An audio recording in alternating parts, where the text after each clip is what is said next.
Bueno, vamos a ver un tema de historia del arte.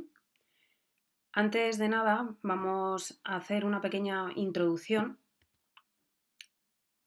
y vamos a hablar de lo que es la historia del arte. Bueno, la historia del arte es una ciencia, ¿vale? Pero es una ciencia social.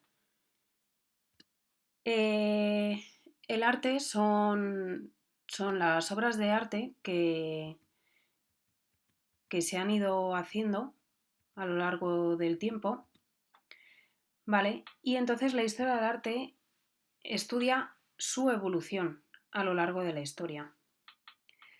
Además, es la expresión creativa y artística de una o varias personas, de sociedades, países. También el arte es como una herramienta que sirve para expresar muchas cosas. Con el arte se expresan emociones, se expresan hechos históricos, política, hasta mitología, religión y un sinfín de cosas que conciernen a la vida del ser humano. Antes de nada, hay que explicar que el arte se divide en una serie de disciplinas. Hay mucha gente que se piensa que cuando piensa en el arte siempre se va a la pintura, ¿vale? El arte no es solo pintura, también es escultura, también arquitectura, orfebrería incluso, también joyería, hasta fotografía, fotografía de guerra, cinematografía, aquí vemos a Chaplin, performance, que son como una especie de representaciones que se hacen en los museos o incluso al aire libre, donde los espectadores toman parte de la performance que está haciendo él o las artistas. Y bueno, antes de nada hay que ver que la historia del arte se divide en edades, como la historia. Obviamente, aquí vemos las edades históricas, la prehistoria, después estaría la edad antigua, que abarca menos tiempo, la edad media, con un poquito menos de tiempo, la edad moderna y la edad contemporánea, que va del siglo XVIII hasta la actualidad. Hoy vivimos en la edad contemporánea. El tema que vamos a tratar de historia del arte pertenece a esta edad contemporánea, pero el arte de esta etapa se divide en varias corrientes artísticas, como por ejemplo el neoclasicismo, el romanticismo, vanguardia, realismo, un sinfín de movimientos artísticos o estilos artísticos. Pero de todos ellos, en el que nos vamos a centrar es en el de las vanguardias. Vamos a hacer una introducción a las vanguardias. A mediados del siglo XIX, el arte estaba muy vinculado a las academias artísticas,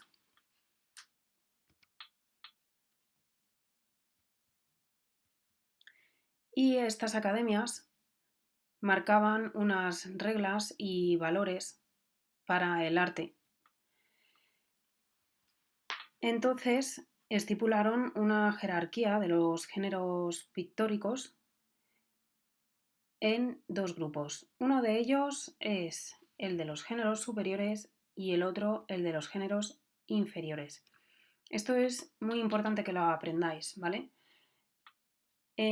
Antiguamente, sobre todo en el siglo XVIII, a principios del siglo XVIII, se daba mucha importancia a estos géneros por el siguiente motivo que vamos a explicar ahora.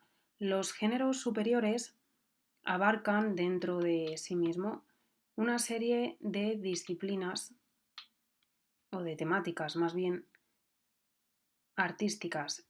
La primera de ellas y la que mejor considerada estaba era la historia, luego estaba la religión, la mitología, la alegoría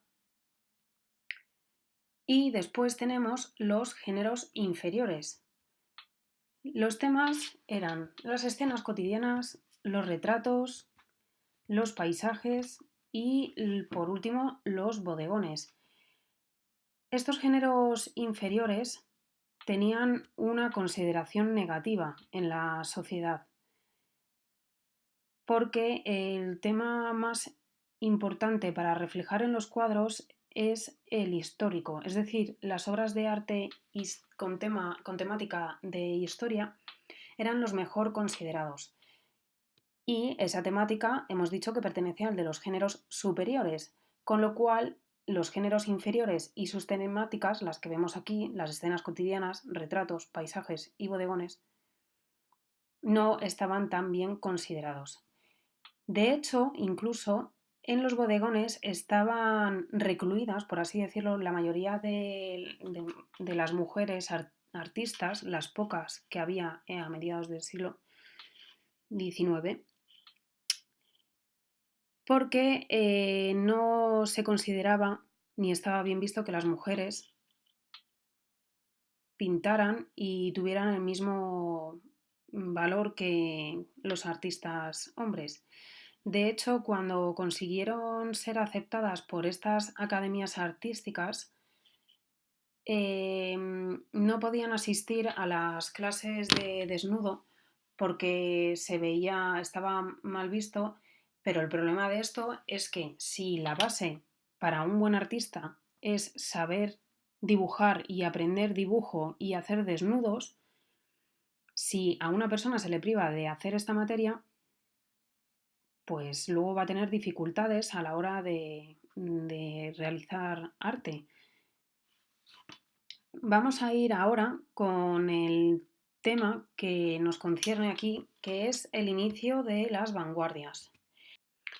Para relacionar lo que acabamos de ver con las vanguardias, hay que entender primero qué significa el concepto en sí mismo de vanguardia. La vanguardia se refiere a una experimentación e innovación con respecto a lo anterior, ¿vale? Esto ya nos anticipa un poco lo que va a suceder con respecto a lo anterior, que es lo que estipulaban las academias artísticas, ¿vale? Entonces, esa experimentación comienza a mediados del siglo XIX, cuando se pone en entredicho la división de los géneros pictóricos, lo que habíamos visto antes, ¿vale? Entonces, ahora los temas inferiores comienzan a tener más importancia en cantidad y calidad por esta serie de artistas que empiezan a experimentar. El inicio de las vanguardias, ¿vale? Tenemos que hablar de unas características generales. Entre ellas destaca que el tema pictórico pierde importancia, ¿vale? Ellos ya no siguen las pautas que daban las academias, con lo cual lo que hacen es darle la vuelta a todo esto.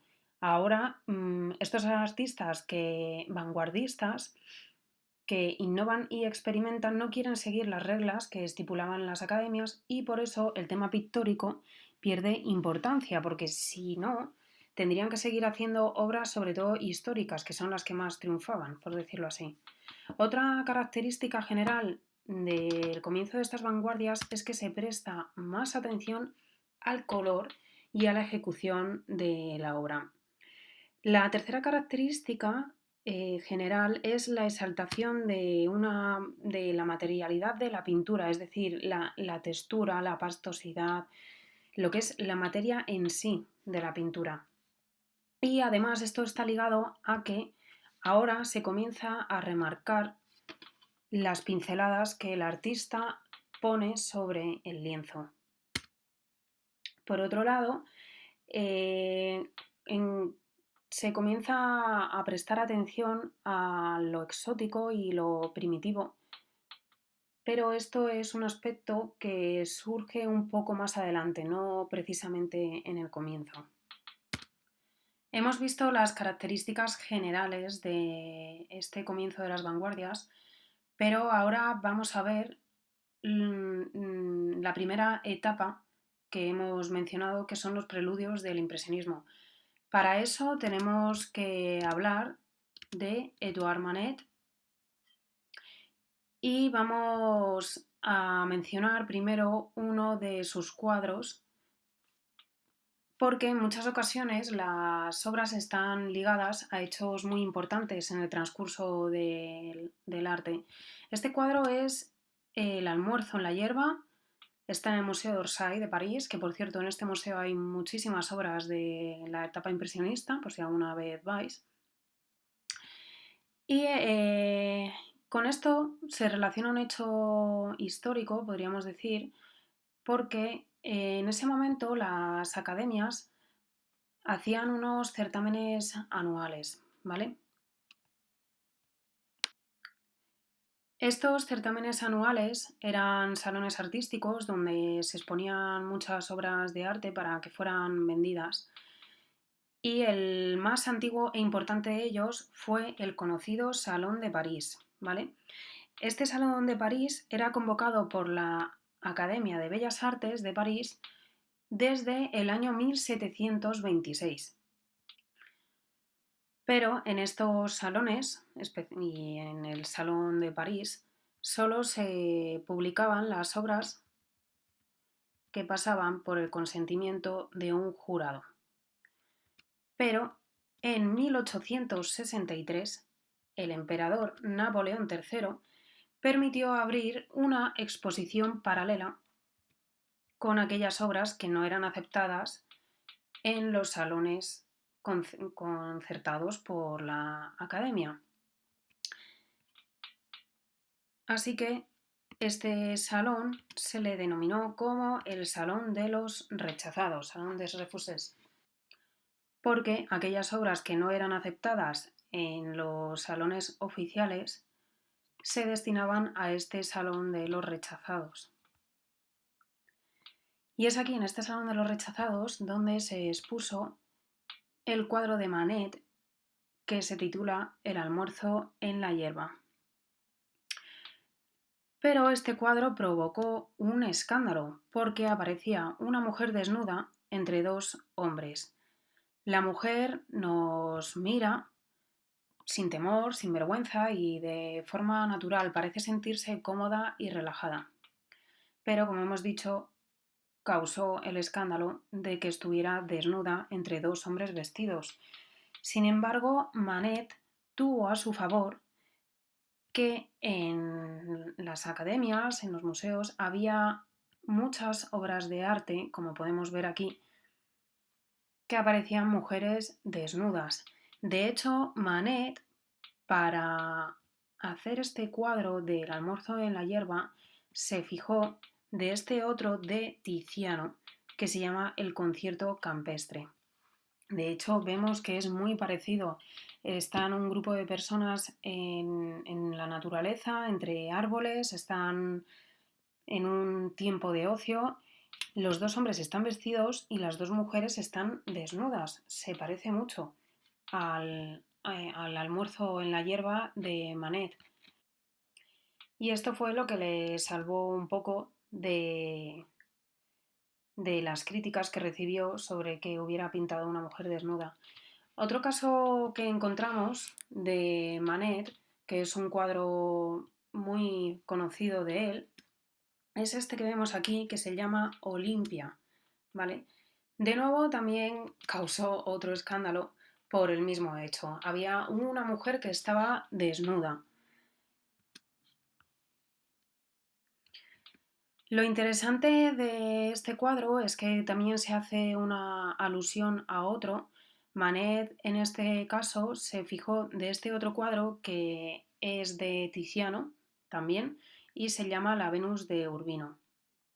Vemos que la similitud es bastante parecida incluso en la composición de la obra. Ambas son muy parecidas. Sin embargo, se diferencian en que en la obra de Manet la forma de pintar y la técnica es diferente. Ya se ve un cambio.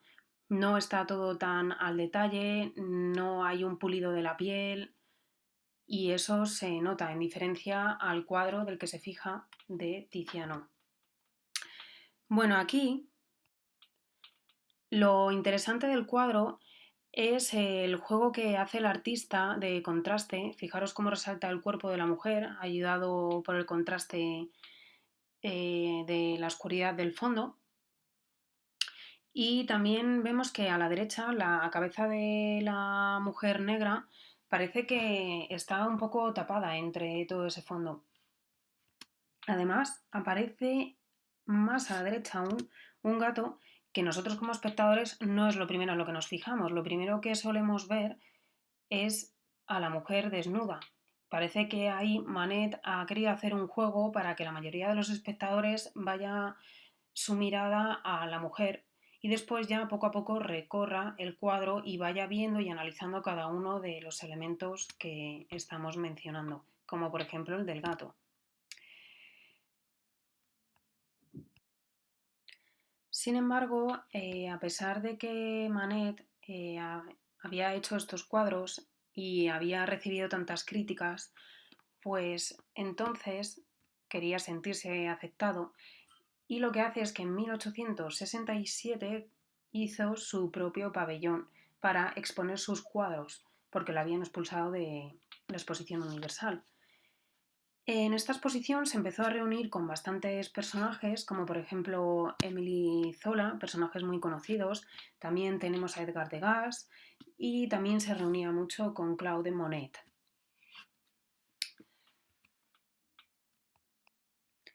Pero a pesar de esta rebeldía de Manet, siguió intentando una y otra vez que les pusieran su cuadro en las exposiciones oficiales, consiguiéndolo al final en el Salón de 1861.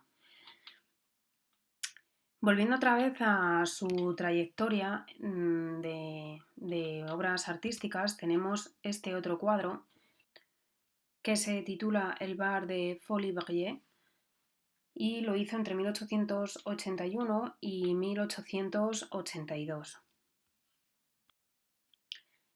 En este cuadro vemos a una mujer que nos mira directamente. Es una mirada un poco inexpresiva, no nos transmite tampoco mucho. Y se encuentra en un famoso teatro, que es el que da nombre al cuadro, que es el Teatro Folies-Bergère. En el cuadro vemos que resaltan los colores de las botellas, el frutero y también vemos el reflejo de la mujer, ¿vale? Lo curioso de esto es que su reflejo no debería de estar exactamente donde está ahora. Según nuestra perspectiva, que estamos justo enfrente del cuadro, ¿vale? Y enfrente de la mujer, su reflejo debería de estar inmediatamente detrás. Sin embargo, aquí Manet parece que ha hecho un juego porque el reflejo lo ha orientado hacia la derecha.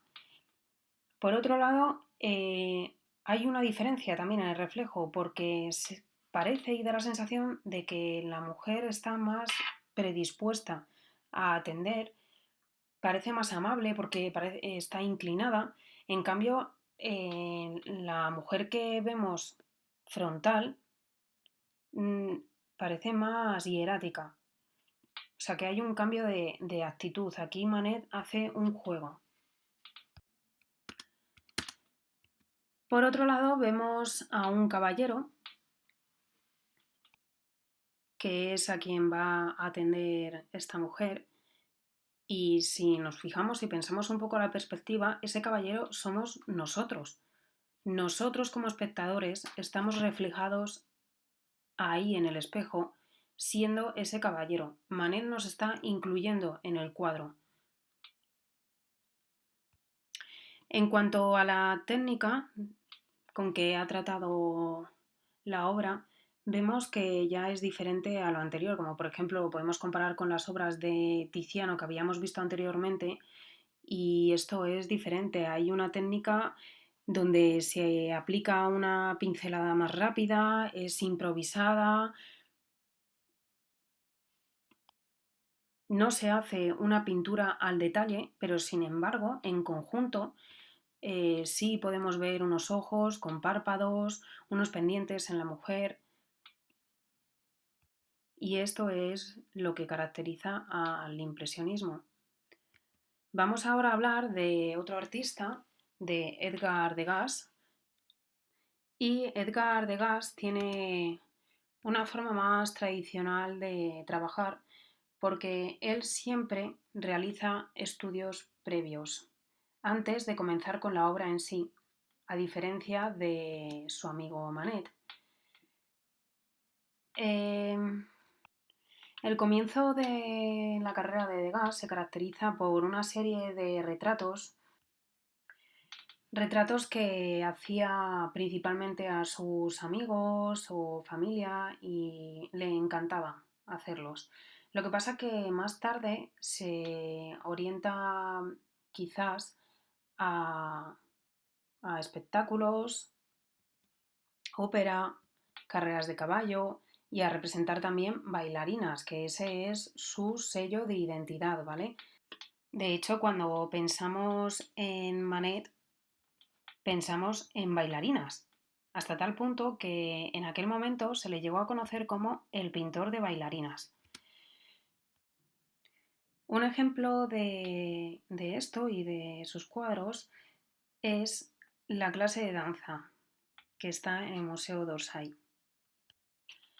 El artista, para hacer esta serie de obras para representar bailarinas, también actos de ópera y carreras de caballos, como hemos dicho, que también tiene otros cuadros donde aparecen carreras de caballo, pues se iba a estos sitios a verlo y le servía de inspiración.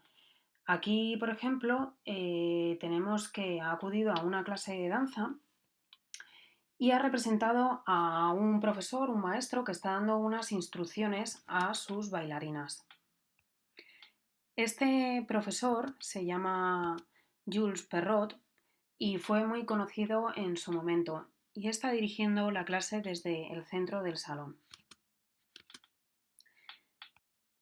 Vemos que todas las bailarinas están atendiendo, pero tenemos aquí dos más cercanas que, bueno, tienen una pose más distraída. Incluso la muchacha de la izquierda se está rascando la espalda con el brazo izquierdo por detrás y tiene esa postura pues natural, confiere una cierta alegría y distracción a esa escena que estamos viendo. Vamos a ir ahora al pleno impresionismo, que abarca de 1872 hasta 1905 aproximadamente, porque bueno, en algunas zonas el impresionismo se alargó un poco más, en otras evolucionó en los siguientes pasos, pero las fechas más marcadas y orientativas son estas.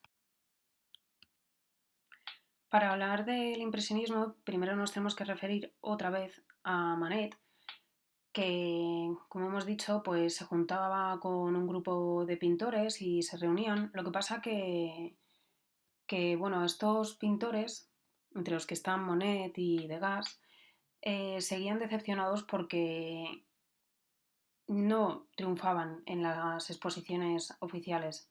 Así que al final se desligaron por completo de estas exposiciones y se organizaron por cuenta propia. Estos artistas comenzaron a hacerse más independientes y tuvieron un factor muy importante porque consiguieron el apoyo de coleccionistas. Entre los más conocidos de coleccionistas encontramos a Guy Lebot, ¿vale? Que es uno de los más célebres del impresionismo, que ayudó a que las obras de estos artistas tuvieran un gran auge.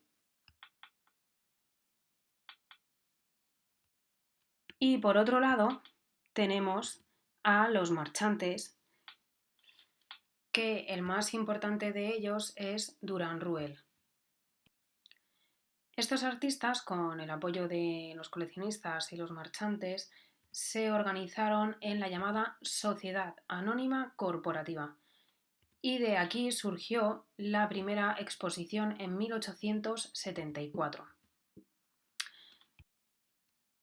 El hecho de que se llamen impresionistas surgió por un comentario despectivo que hizo un crítico de arte sobre la obra de Monet, Impresión Sol Naciente. Esta obra la veremos más adelante. Antes de ello, vamos a dejar a un lado este contexto sobre cómo surgió los impresionistas y vamos a hablar de las características del impresionismo en sí mismo. Bueno, la característica principal es que se desvinculan de las academias y las reglas que éstas marcaban y le dan muchísima importancia y la mayoría de los artistas usan la temática de la pintura de paisajes. Lo más importante de esto no es solamente que ahora se le dé mucha importancia a la pintura de paisajes por parte de estos artistas vanguardistas, sino que ahora cogen el caballete, el lienzo y salen a la naturaleza a pintar fuera del estudio. Tienen contacto directo con lo que van a pintar. Además, la pintura se aplica directamente desde los tubos. Es algo que también cambia con respecto a lo anterior, porque antes siempre se mezclaban los colores en la paleta y aquí hay veces incluso que el artista pinta el lienzo desde el tubo. ¿Con esto qué consiguen? Pues una consistencia más pastosa y les ayuda a captar esa impresión que están viendo en ese momento, con lo cual tiene que ser una pintura rápida.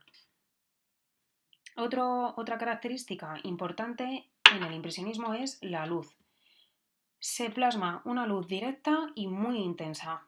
Ya se deja a un lado esos claroscuros que marcaba tanto la academia y que eran muy trabajosos. Aquí ahora no, se hace una luz muy directa. Vamos a ver ahora los artistas más representativos de este impresionismo pleno y comenzamos con Claude Monet, que es el causante de que se les asignara el término de impresionistas, que como hemos dicho estuvo un crítico de arte viendo esta obra que hemos mencionado de Impresión Sol Naciente y este crítico de arte cuando la vio dijo que eran unos impresionistas estos artistas. Lo que pasa es que su comentario fue un poco despectivo porque los diferenciaba con los realistas. Así que este cuadro es muy importante por eso, porque fue la obra de arte que dio nombre a los impresionistas. Aquí vemos de nuevo cómo Monet ha aplicado los trazos de la pintura. También hay ligeros tonos blancos que plasman o reflejan la tenue luz del amanecer. Vemos que las pinceladas son rápidas, sueltas, están libres. Otro cuadro de Monet es la estación de Saint-Lazare de 1877. Con Monet nos pasa un poco lo mismo que con Degas, ¿no? Con Degas, cuando pensamos en él, siempre se nos viene a la cabeza cuadros de bailarinas y con Claude Monet nos pasa algo parecido porque cuando nos hablan de él rápidamente pensamos en un lago lleno de ninfeas o nenúfares. Pero no siempre trabajó esta temática. Aquí vemos una estación con un techo marcado por líneas rectas en la parte de arriba que cubren la locomotora que está en el centro. Y bueno, lo curioso es que a pesar de que no hay unas líneas que definan las figuras, podemos apreciar qué hay representado. Vemos que destaca la luz del fondo con respecto a estos tonos tierra que tenemos aquí más cerca nuestra y empieza a verse esas características que hemos mencionado en que tratan una luz más directa.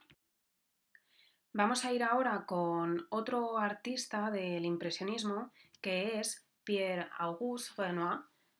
¿Vale? Este artista tiene una obra que es muy conocida de él que se llama Estudio Torso Efecto de Sol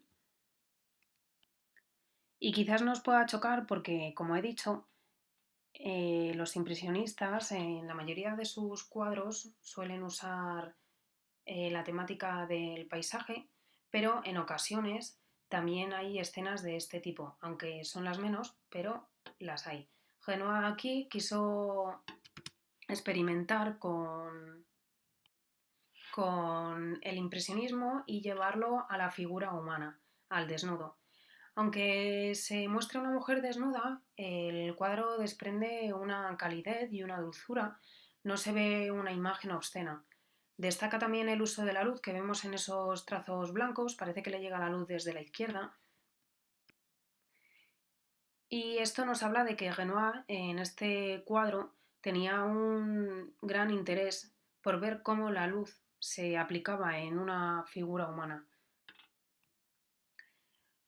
Otro cuadro muy conocido de Auguste Renoir es El baile en el Moulin de Galaté, y esta es considerada una de las obras más importantes de Renoir y fue representada en la exposición del grupo de impresionistas en 1877.